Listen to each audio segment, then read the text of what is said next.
Hello everyone, welcome to my channel. मैं अजमत आबदी एक बार फिर से आ गई हूँ आपके लिए एक बहुत ही इंटरेस्टिंग और बहुत ही वंडरफुल क्लास लेके, जिसमें हम टेंस पढ़ने वाले हैं। इसके पीछे की क्लासेस में मैंने टेंस के बारे में आपको बताया था, एक आउटलुक कि टेंस को प्रेजेंट, पास्ट, फ्यूचर को कैसे पहचाना जा और उनको सेंटेंसेस को कैसे डिवाइड किया जा, और उसके बाद हम कैसे समझ सकते हैं कि हमें कब किस सेंटेंस में टेंस को बनाना है। तो ये सारी चीज़ें मैंने आपको बताई थी। तो उसके आगे अब हम एक प्रेजेंट इंडेफिनिट टेंस लेके चलने वाले हैं, तो जो कि आज से स्टार्ट करने वाली हूँ मैं। तो ज़्यादा देर ना करते हुए स्टार्ट कर लेते हैं।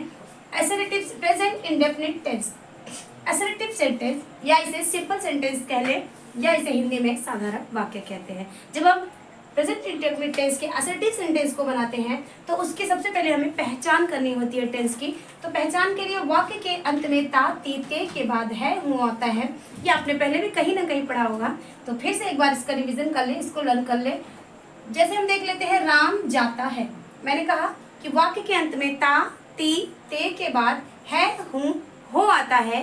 ता, ती, ते के बाद जब है, हूँ आता है तो वो प्रेजेंट इंडेफिनिट टेंस हो जाता है। जैसे राम जाता है, ता है, शीला गाना गाती है, ती है, तुम नाचते हो, ते हो, या मैं फूल तोड़ता हूँ। तो ता और हूँ, तो इस तरह से है, हूँ, हो जरूर आता है। तब हम पहचान लेते हैं कि ये प्रेजेंट इंडेफिनिट टेंस है। तो जब हम पहले टेंस क्लियर कर लेते हैं तो अब इसके बाद हमें फॉर्मूले की बारी आती है। तो फॉर्मूला लगाने के लिए इसमें भी आपको पहले, इसीलिए मैंने सिंगुलर और प्लूरल आपको क्लियर कर दिया था, क्योंकि प्रेजेंट इंडेफिनिट टेंस में ही सिंगुलर प्लूरल आ जाता है। इसके लिए मैंने इसको पहले से ही आपको पढ़ा दिया।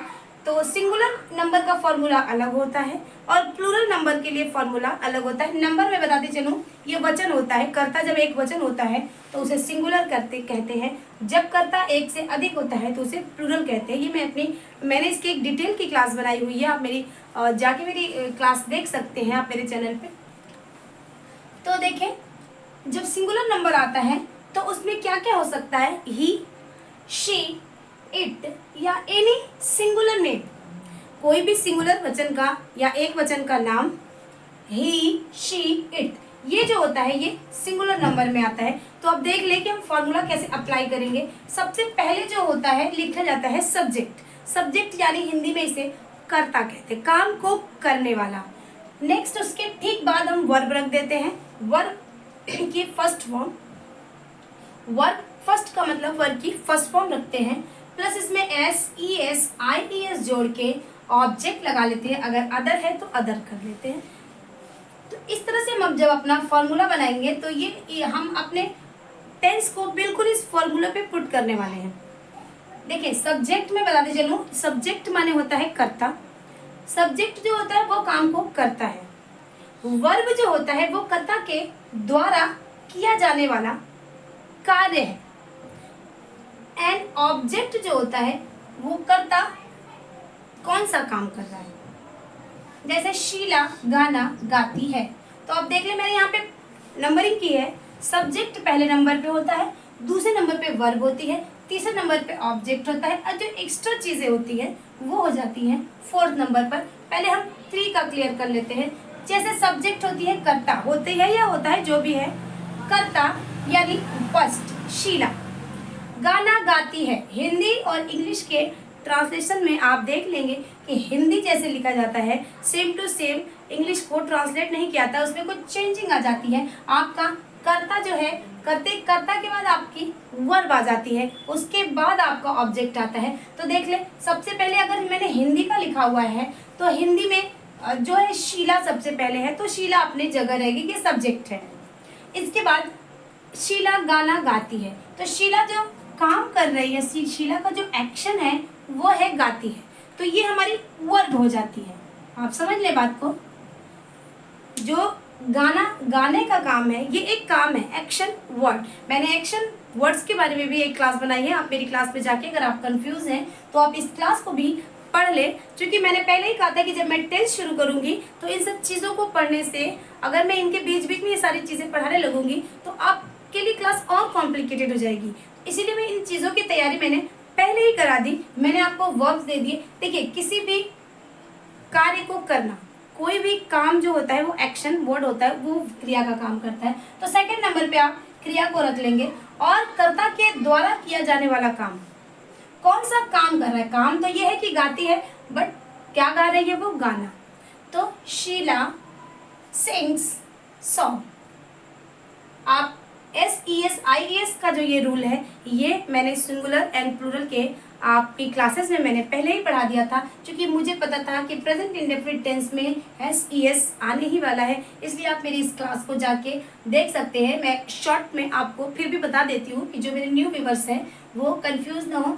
SES का जो नियम है, जब कर्ता में एक वचन होता है, जब कर्ता में जैसे 3 रूल होते, एक रूल जो था, जब किसी भी वर्ड में या नाउन में SCH, SS आता है, तो उस समय हम वर्ब में ES लगा के प्लूरल बना लेते हैं।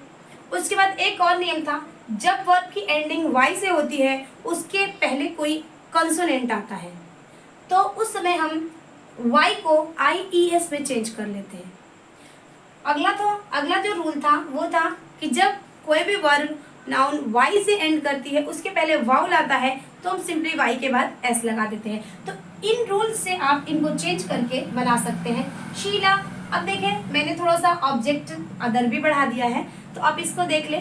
शीला सुंदर गाना गाती है, तो देखिए 1 नंबर पे ऑब्जेक्ट आ जाएगा, 2 नंबर पे आपकी वर्ब आ जाएगी, 3 नंबर पे आपका ऑब्जेक्ट एंड 4th पे आपका अदर चीजें चली जाए। जैसे सुंदर गाना तो गा रही है बट सुंदर गाना है, वो लड़का तो है बट काला है, और लड़का तो है बट लंबा है। तो ये सारी चीजें जो अदर में आ जाती हैं, तो इनको हम सबसे एंड में रखते हैं। तो फॉर्मूले के हिसाब से शीला गाना गाती है, शीला सिंग्स सॉन्ग। इसको मैं ऐसे लिख देती हूँ, Sheela sings song,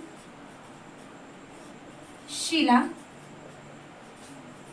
sings song या शीला sings a beautiful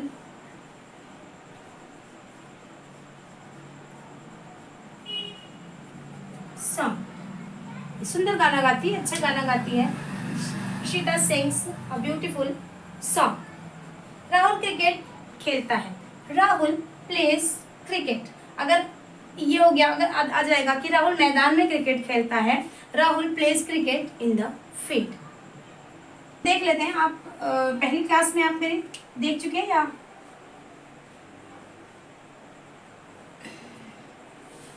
चले, तो ये इतना पढ़ने के बाद हम अपने कुछ ट्रांसलेशन बना लेते हैं। यहाँ पे मैंने हिंदी लिख ली है, अब मैं इसकी इंग्लिश बनाने जाती हूँ।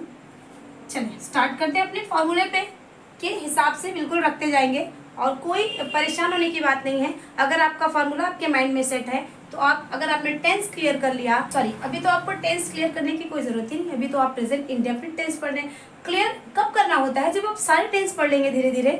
तो अगर आप शुरू से पहचानते जाएंगे, तो आप जो 12 टेंस हैं उनमें से कभी भी कोई भी ट्रांसलेशन आपके सामने आएगा, तो आप सबसे पहले उसकी पहचान करेंगे, उसके बाद आप फार्मूला अप्लाई करेंगे, तो आपका ट्रांसलेशन कभी भी रॉन्ग नहीं जाएगा।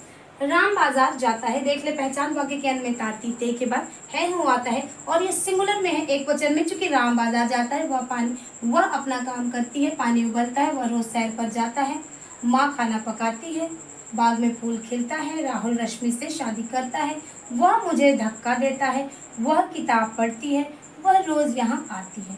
तो ये सारे जो आपको ट्रांसलेशन है, ये सिर्फ सिंगुलर के हैं और प्रेजेंट इंडेफिनिट टेंस के हैं। तो चलिए हम लोग बना लेते हैं। सबसे पहले हम सब्जेक्ट का रख लेते हैं। तो सब्जेक्ट जो है वो राम, सब्जेक्ट होता है जो काम को करता है, राम। अब हमने वर्ब की फर्स्ट फॉर्म रख ली, SESIES। आप जानते हैं कि गो में ES लगता है। Ram goes to market. ये आपने एक बड़ी आसानी से अपना ट्रांसलेशन बना लिया। नेक्स्ट, वह अपना काम करती है। तो यहाँ पे 3 आ गया है, तो आप देख सकते हैं कि यहाँ पे शी, डू माने काम करना होता है, आप यहाँ पे डज लगा लेते हैं। शी डज हर वर्क, वह अपना काम करती है। पानी उबलता है, वाटर। यहाँ पे पानी ही जो है वो सब्जेक्ट है, क्योंकि पानी ही उबल रहा है, पानी उबलने का काम कर रहा है, तो आप उसको समझ लेंगे वाटर बॉइल्स। बॉयल आप एस लगा के इसको बॉइल्स बना लेंगे। नंबर 4, वह रोज सैर पर जाता है। तो आप यहाँ से सब्जेक्ट चुन लेंगे। सबसे पहले आपका सब्जेक्ट हो जाएगा वह, he goes for a walk. रोज भी आ गया है, यहाँ पे हम डेली लिख देंगे। जब हम सब्जेक्ट, क्रिया यानी वर्ब और ऑब्जेक्ट को छाट देंगे, लिख देंगे, तो ये अदर अपने आप ही पॉइंट आउट हो जाता है। ये एक्स्ट्रा था तो इसे मैंने, आप देखेंगे अदर पर, ही goes for a walk daily. माँ खाना पकाती है, मदर, मदर या मॉम भी लिख सकते हैं। मॉम खाना पकाने की इंग्लिश होती है कुक, आप एस लगा देंगे, कुक्स। फूड, बाग में फूल खिलते हैं। फ्लावर्स, बाग में फूल खिलता है। फ्लावर ब्लूम, एस लगा देंगे, blooms in the garden, in the भी लगा लेंगे, ब्लूम्स इन द गार्डन। अगला है राहुल रश्मि से, अगला है राहुल रश्मि से शादी करता है। 7, राहुल जो है ये करता है, क्योंकि शादी कर रहा है राहुल किसके साथ कर रहा है, रश्मि के साथ। तो हमारा 2 नेम में सब्जेक्ट हमारा काम करने वाला है, तो राहुल शादी करता है रश्मि से। तो इस तरह से सेंटेंस को आप चूज करेंगे, क्योंकि सब्जेक्ट कभी कभी मिलना थोड़ा मुश्किल हो जाता है। अब दो नाम आ गए तो कंफ्यूजन में कोई रश्मि को भी सब्जेक्ट मान सकता है, बट यहाँ पे राहुल रश्मि से शादी करता है, तो इसका मतलब पहला काम जो राहुल का है, राहुल ने काम किया है रश्मि से शादी करने का, तो राहुल जो है सब्जेक्ट हो जाएगा। अब कौन सा काम हो रहा है, शादी करना। तो शादी करने की आप इंग्लिश जानते हैं मैरी, तो वाई हटा के हम IES लगाते हैं। राहुल मैरीज रश्मि, ठीक। वह मुझे धक्का देता है, वह मुझे धक्का देता है, ये वह जो है ये आपका सब्जेक्ट है। सब्जेक्ट को ऐसे भी डिनोट करते हैं, ही। धक्का देने की इंग्लिश आप जानते हैं, पुश होता है, ही पुशेस मी, वह मुझे धक्का देता है। 9th है, वह किताब पढ़ती है, शी। रीड माने होता है पढ़ना, और SES एस लगा देंगे, रीड्स बुक। और ये 10 वाला जो है ये मैं आपके लिए छोड़ देती हूँ, ये इसको आप बनाएं। चलिए, एक ही क्वेश्चन मार्क बहुत है, मैंने 2 लगा दिए, मैं बिठा देती हूँ उसको। ये जो आप कर लेंगे खुद से। तो ये थे कुछ सेंटेंस। इसके बाद में आपके लिए, ये तो बड़े सिंपल से सेंटेंस थे। सिंपल सेंटेंस में भी कुछ कॉम्प्लिकेटेड सेंटेंस आते हैं जिनमें काम बढ़ जाता है, जैसे राम बाजार जाता है, ये बड़ा ही छोटा सा वाक्य है, कोई ज़रूरी नहीं है कि राम अकेले ही बाजार जा रहा है। इसमें इसी टेंस में और इसी सिंगुलर एक वचन में आपके सामने इससे बड़े ट्रांसलेशन आ सकते हैं। मान लीजिए राम बाजार जाता है, ये तो आप समझ गए, राम अपने दोस्तों के साथ बाजार जाता है, तो ये जो ऑब्जेक्ट बनता है तो ये जाके आगे कंफ्यूज करता है। इसलिए मैंने अभी आपको सिर्फ सब्जेक्ट और ऑब्जेक्ट वाले दिए, अदर को मैंने अभी नहीं लगाया है। इसकी नेक्स्ट क्लास में मैं कुछ और थोड़े कॉम्प्लिकेटेड ट्रांसलेशन आपको बनाना सिखाऊंगी। तब तक आप इन ट्रांसलेशन को प्रैक्टिस करें, लर्न करें। लर्न क्या करना है, इसको आप इनकी प्रैक्टिस करें। अब फॉर्मूले को तो याद कर लीजिए। जब फॉर्मूला आप याद कर लेंगे तो ये देखिए, फॉर्मूला यही होता है, सिर्फ सब्जेक्ट अपनी जगह होता है, ऑब्जेक्ट अपनी जगह होता है, अदर अपनी जगह होता है। चाहे आप जो भी ट्रांसलेशन बनाएंगे, ये वर्ब जो होती है यहाँ पे हेल्पिंग वर्ब जुड़ जाती है, नॉट जुड़ता है, क्वेश्चन मार्क जुड़ता है, क्वेश्चन मार्क प्लस नॉट जुड़ता है। तो ये एक पक्का फार्मूला है इतना। इसमें आगे पीछे कम ज़्यादा होगा, बट सब्जेक्ट अपनी जगह नहीं छोड़ेगा, ऑब्जेक्ट एंड अदर अपनी जगह नहीं छोड़ेंगे, वर्ब भी अपनी जगह ही रहेगी। बट वर्ब में काफ़ी चेंजेस आते हैं, कभी वर्ब में ING लगता है, वर्ब के साथ हेल्पिंग वर्ब आ जाती है, कभी कभी वर्ब में क्वेश्चन मार्क लगता है। तो ये जो है धीरे धीरे आप कॉम्प्लिकेटेड की तरफ बढ़ेंगे, सिंपल से शुरू कर रहे हैं हम लोग। तो इस फॉर्मूले को आप ज़रूर लर्न कर लें, समझ लें, कई बार इसको लिख लेंगे तो आपके समझ में बात आ जाएगी। तो सब्जेक्ट एंड ऑब्जेक्ट को क्लियर करना बहुत ज़्यादा ज़रूरी होता है, तभी तो आप ट्रांसलेशन बहुत अच्छी तरह से कर पाएंगे। तो मुझे पूरी उम्मीद है कि ये क्लास आपके लिए बहुत हेल्पफुल रही होगी। तो आप इस क्लास को देखें, आप ये जो क्लास है मेरी, आप इसको लाइक कर दें और अपने दोस्तों के साथ भी शेयर करें, ताकि आपको ज़्यादा से ज़्यादा आपके दोस्तों को भी इस क्लास से फ़ायदा हो, हेल्प मिले। इसी के साथ मैं आज इस क्लास को बंद करती हूँ। जो मेरे न्यू व्यूवर हैं, जिन्होंने अब तक मेरे चैनल को सब्सक्राइब नहीं किया, तो प्लीज़ मेरे चैनल को सब्सक्राइब कर लें, क्योंकि ये क्लास आपके लिए बड़ी ही इन्फॉर्मेटिव है। Okay, thanks for watching, bye bye.